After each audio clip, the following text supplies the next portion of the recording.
മാമുദീസ സ്വീകരിക്കുന്നത്. അറിവാകുന്ന പ്രായത്തിനു മുന്നേ എന്നെ അപ്പനും അമ്മയും കൊണ്ട് മാമുദീസ സ്വീകരിപ്പിക്കുക.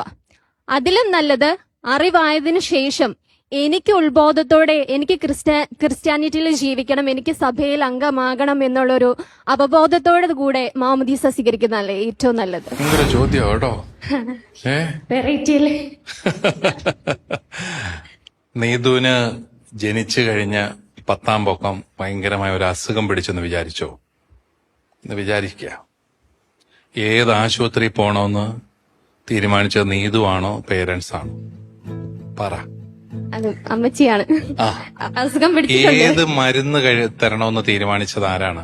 ഡോക്ടറാണോ, അമ്മയാണോ, നീതുവാണോ? ഇപ്പൊ പറയണം. തീർച്ചയായിട്ടും അവര് തന്നെയാണ്, ഞാനല്ല. അപ്പൊ ഇതൊക്കെ ഈ സ്വാതന്ത്ര്യമൊക്കെ കിട്ടിക്കഴിഞ്ഞിട്ട് ബുദ്ധിയൊക്കെ കഴിഞ്ഞിട്ട് തീരുമാനിച്ചു. ഏത് സ്കൂളിൽ പഠിക്കണമെന്ന് കൊണ്ട ചേർത്തത് ആരാ? നീതുവിനോട് ചോദിച്ചിട്ടാണോ ഏത് സ്കൂളിലാണെന്ന് തീരുമാനിച്ചത്? അല്ല. എന്തുകൊണ്ടായിരിക്കും പേരൻസ് അത് ചെയ്തത്?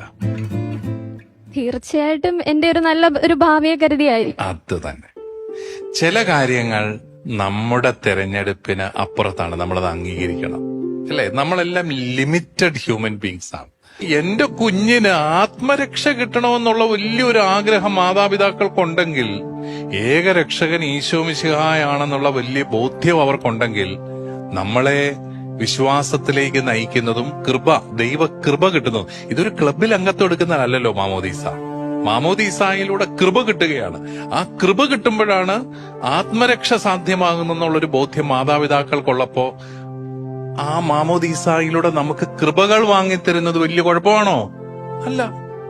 ജീവിതത്തിലെ എല്ലാ ചോയ്സും നമ്മുടേതാണെന്ന് വിചാരിക്കുന്നത് ശരിയല്ല. ചില ചോയ്സുകൾ നമ്മളെ സ്നേഹിക്കുന്നവര് നമുക്ക് വേണ്ടിയിട്ട് എടുക്കും. അത് തെറ്റുമല്ല.